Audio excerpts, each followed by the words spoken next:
माननीय सदस्यगण, सरकार का ये निरंतर प्रयास है कि देश के युवाओं को अपनी प्रतिभा दिखाने का उचित अवसर मिले। सरकारी भर्ती हो या फिर परीक्षाएं, सुनिए, परीक्षाएं किसी भी कारण से इनमें रुकावट आए, ये उचित नहीं है।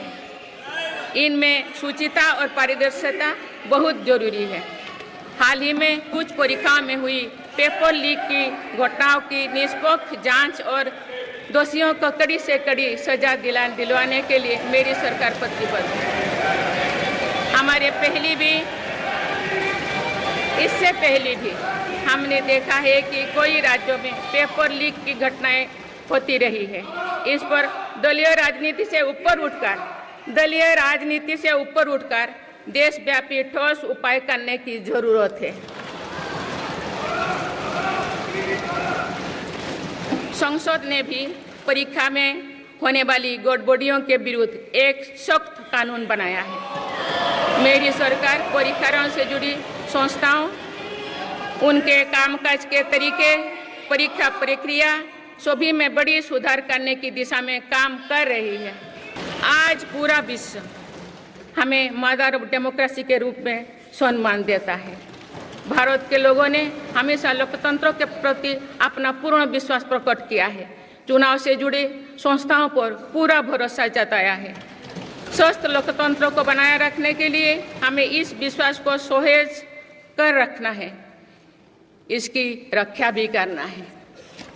हमें याद रखना होगा, लोकतांत्रिक संस्थाओं और चुनावी प्रक्रिया पर लोगों के विश्वास को चोट पहुंचाना उसी डाल को काटना जैसे जिस पर हम सब बैठे हैं। हमारे लोकतंत्रों की विश्वसनीयता को ठेस पहुंचाने की हर कोशिश की सामूहिक आलोचना होना चाहिए। हम सभी को वो दौर याद है जो बैलेट पेपर छीन लिया जाता था, लूट लिया जाता था। मतदान प्रक्रिया को सुरक्षित बनाने के लिए ईवीएम को अपनाने का फैसला किया गया था।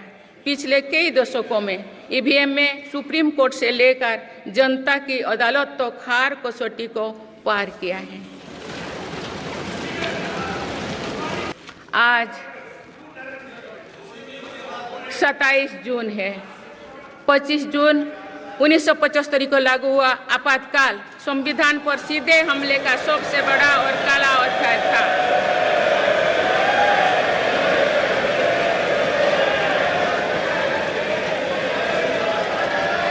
तो पूरे देश में हाहाकार मच गया था, लेकिन ऐसी असंवैधानिक ताकतों पर देश ने विजय प्राप्त करके दिखाया, क्योंकि भारत के मूल में गणतंत्र की परंपराएं रही है। मेरी सरकार भी भारत के संविधान को सिर्फ राजकाज का माध्यम भर नहीं मानती, बल्कि हमारा संविधान जन चेतना का हिस्सा हो, इसके लिए हम प्रयास कर रहे हैं। इसी ध्येय के साथ मेरी सरकार ने 26 नवंबर को संविधान दिवस के रूप में मानना शुरू किया है।